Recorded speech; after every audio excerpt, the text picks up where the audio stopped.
And this is how we saw heavy timbers old school. We're going to saw down to the chalk line that you can see there.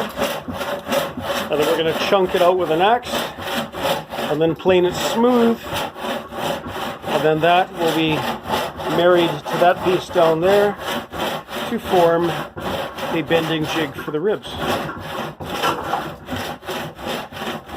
This is why I enjoy teaching boat building, because I get to stand and do nothing while everyone else sweats.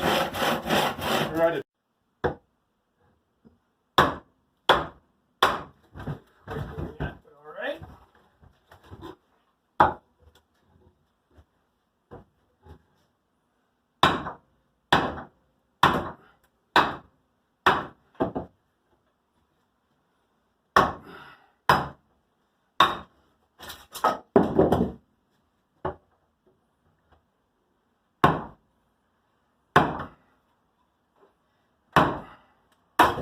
After these sections are knocked out, we're then going to take the bandsaw to this and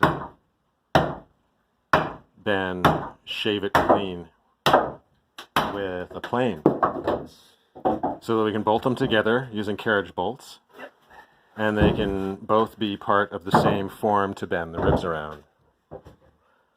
This wood is from an old BC cannery. Yeah, this is from the Gulf of Georgia cannery. These were floor timbers. I forget what year the cannery was built, but it was 1880 sometime, I think. And these were pulled out in a restoration a few years ago. We just threw them away, so I used these as a workbench for a long time. And then now we're turning them into a mold for steam bending bow sections of boats.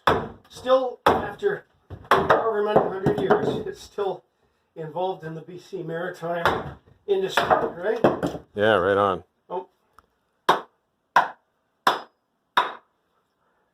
Good catch there, Rob. I know.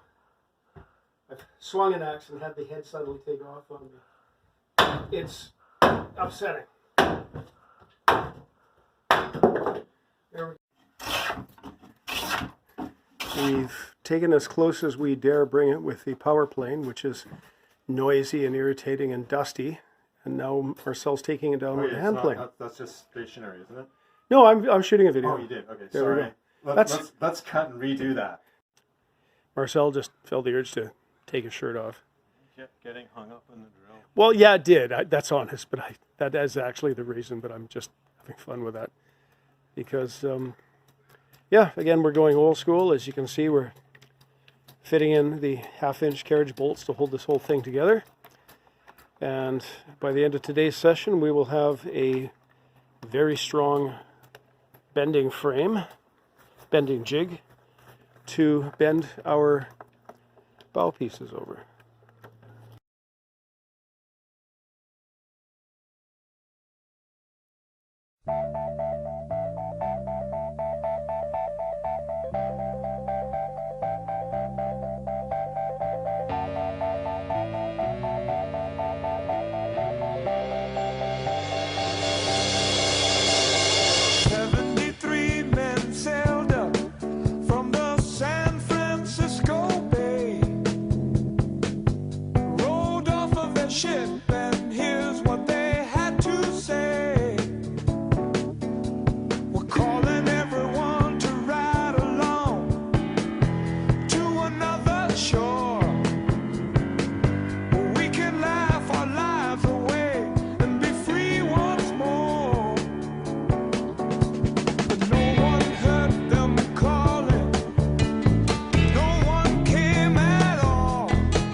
Careful, you're putting so much.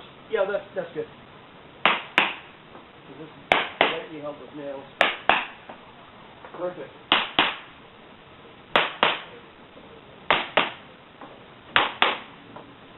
Okay, the ceremonial unplugging. And that's that. Yeah. The unplugging of a steamer.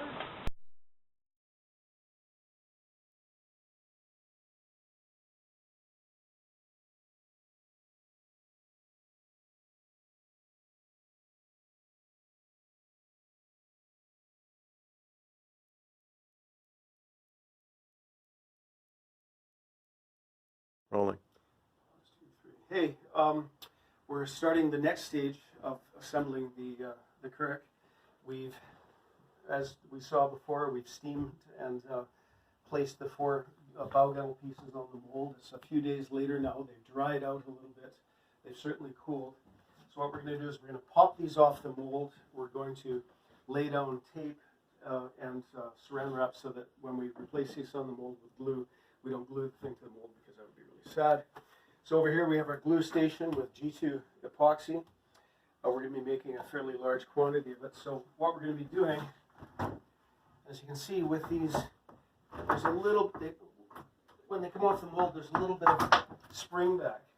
So that's one more advantage of my method of running a kerf down these things, because we're going to take each of these off the mold. We're going to butter we're going to put in a layer of epoxy between the 3 fingers and then put it back on the mold, so that when this dries, or when the epoxy cures, we have the curve we want. We didn't have to anticipate or make allowances for spring back.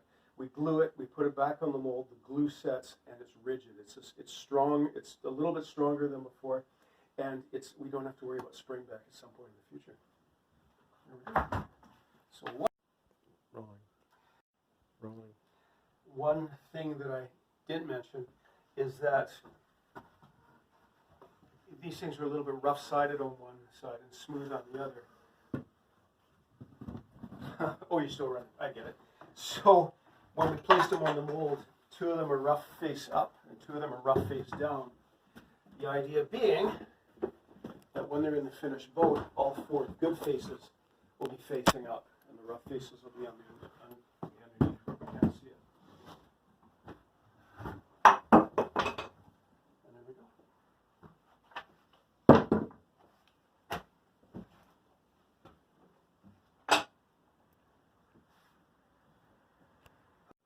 So I noticed these ribs are all set up with like some spacers between them and that for the bow gunnels. Yeah, What's going on? Well, we took them off the mold, and when I opened them up, I could feel that they were still too damp to be glued, because if there's water molecules in the wood, the glue just won't penetrate. So we've come up against something that we have no control over. We have to stop.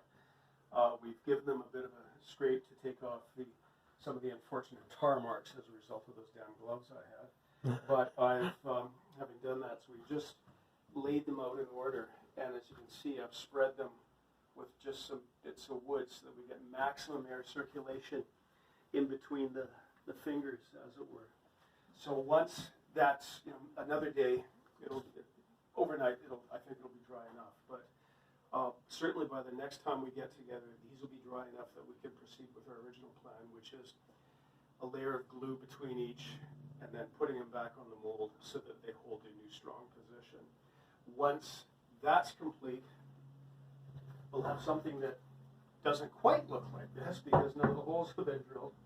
But this solid end, at this end, will be towards the rear of the bow, as it were. This is the part that joins the rest of the boat, and it'll have, at the appropriate time, it'll have the proper angle cut into it so that we get the proper amount of rise in the bow. That is something that's determined by current builders. The factors are how you intend to use the boat. Is it going to be racing? Is it going to be fishing? Is it going to be open ocean? Is it going to be quiet water? I have my own ideas from a lot of study and a fair amount of experience about where that correct bow angle is.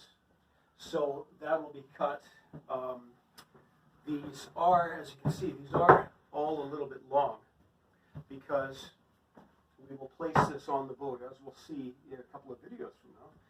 When we place this on the boat, left and right, either one's sitting up there, but I won't go down and get it down, we'll play with the angle so that we get a sweet line. And that's actually the technical term for it, a sweet or a fair curve.